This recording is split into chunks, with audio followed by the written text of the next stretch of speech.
What's good, people? CJ Williams checking in for Culturalist Theory. On today's episode, we're taking it to the M-Town to rank 8Ball and MJG's albums from worst to first. Note, this list will not include any mixtapes, EPs, or solo projects, only group albums from the pair. If you like this content, hit the thumbs up for your boy and subscribe to stay tapped into the channel. Now that that's out the way, let's get it. Number 8, Riding High. The second and final album from the Orange Mound MCs to drop on Bad Boy Records was a commendable but forgettable project. Things start off on a high note with the lead single, Relax and Take Notes, being a banger that flipped the notorious B.I.G. bars into a catchy hook, featuring Project Pat and MJG flowing in and out of the beat with precision. Unfortunately, the highlights are slim after that, with only a few joints worth running back. The second single, Cruisin', featuring 112, being one of them. You can throw 30 Rocks and Clap On in there too. After that, it's quiet though. Number 7, 10 Toes Down. Leaving Bad Boy Records for T.I.'s Grand Hustle imprint, 8Ball and MJG's latest album comes in second to last on our list. The Memphis duo haven't lost a step when it comes to bars, as even after 20 years, their lyrics still hit home. But this album could have benefited from better direction, as it's missing the soul that the great Ball and G albums had tons of. Instead, we get a lot of 808 laced production with subpar written hooks. It's not that the production is bad at all, as Drummer Boy contributed 4 records, David Banner, Nitty Beats, and even former Beats by the Pound member Moby Dick also worked on the album.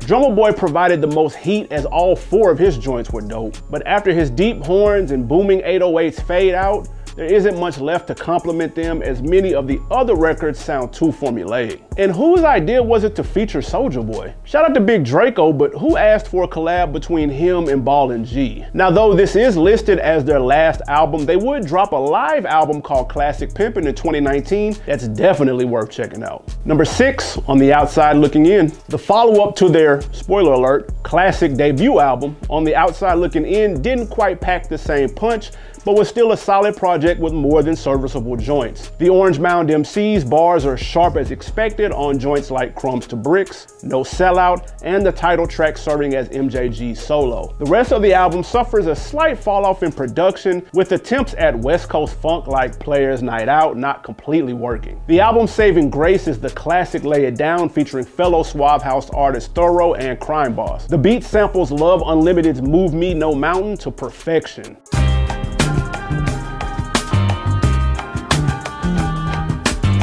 I'm talking flames. Major shout out to Barry White for producing that original track, Timeless. Before we get into the top 5 Ball and G group albums, what did you think of their respective solo runs? Ball had like 6 or 7 albums with a couple of mixtapes, and MJG had 5. Did y'all rock with any of them at all? Like, outside of Lost, the solo albums didn't get much love, so let us know in the comments what we were sleeping on. Also, I got a story about that Lost release too.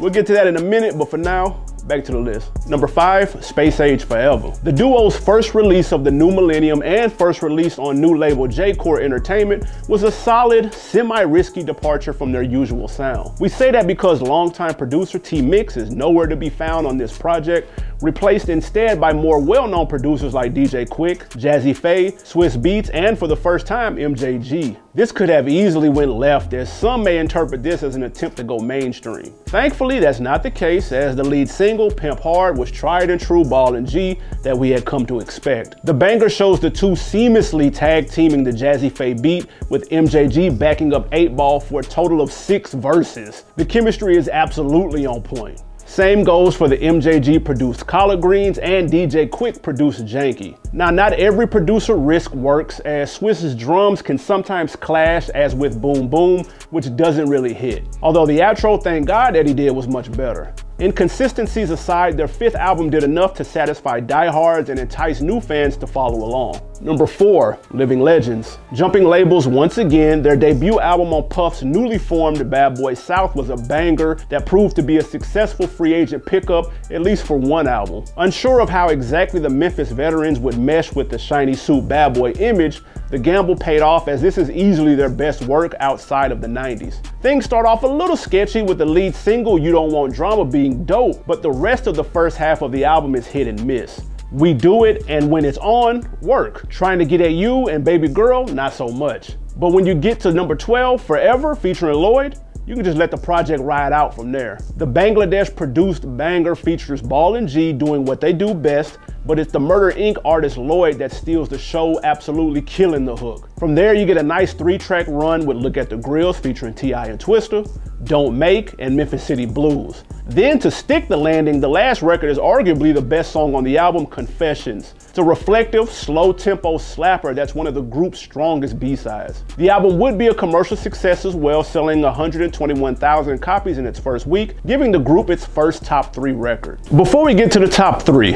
what's your favorite feature from Ball and G? You can go B-sides like Hard Times on that Chicken and Beer, or The Player Way on Mace's Harlem World. Maybe you prefer them on singles like Show Nuff by Tila or 3-6's Stay Fly. One of our favorites, y'all remember Shauna from DTP? She had a record called Candy Coated featuring Ball and G. Go check that out. Number 3, On Top of the World. Now this was more like it. The third album proved to be a nice return to form from their second project. On Top of the World, produced entirely by T-Mix, was a tight, cohesive body of work that banged from open to close. 8Ball is especially sharp on joints like All in My Mind, Pimpin' My Own Rhyme, and Hand of the Devil. Obviously, the standout track is the single Space Age Pimpin', and we're gonna get to that in a second. But first, we need to give Marlon Jermaine Goodwin, aka MJG, his flowers, because his verse on Friend or Foe?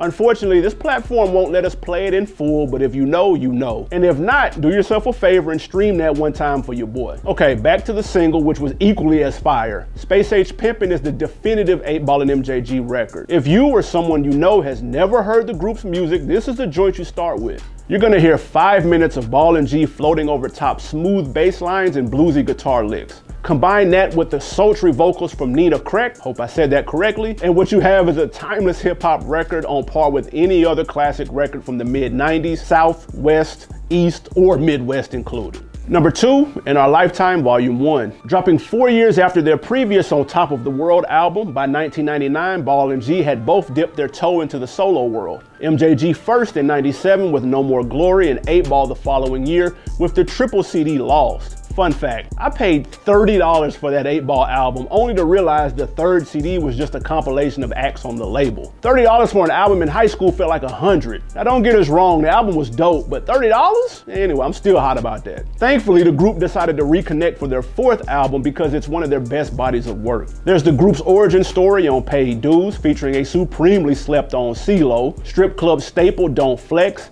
and a semi-sequel to Friend or Foe called Love Hurts. Shout out to Nina from Space Age Pimpin' providing background vocals on that joint too. MJ and the Fat Mac go together like peanut butter and jelly on more standouts like Daylight and Do It How It Go. But it's the lead single We Started This where the pair are literally neck and neck on the verses, with 8Ball maybe edging out G on the record. A prime example of why the group works so well. Usually with groups, there's a rapper clearly better than the other, but with them, man, it's a song-by-song basis. Like, would you say Ball is that much better than MJG or vice versa? It's too close to call, but what we do know is that In Our Lifetime would be a worthy #1 album in many catalogs if it wasn't for this next joint. Number 1, Coming Out Hard. August 17th, 1993, the now legendary duo of 8Ball and MJG would release their classic debut album, Coming Out Hard, on the super influential record label Suave House. Painting picture-perfect pimp tales from the streets of the M, if you had to compile 5 hip-hop albums that defined Memphis, this has to be one, if not the first mention.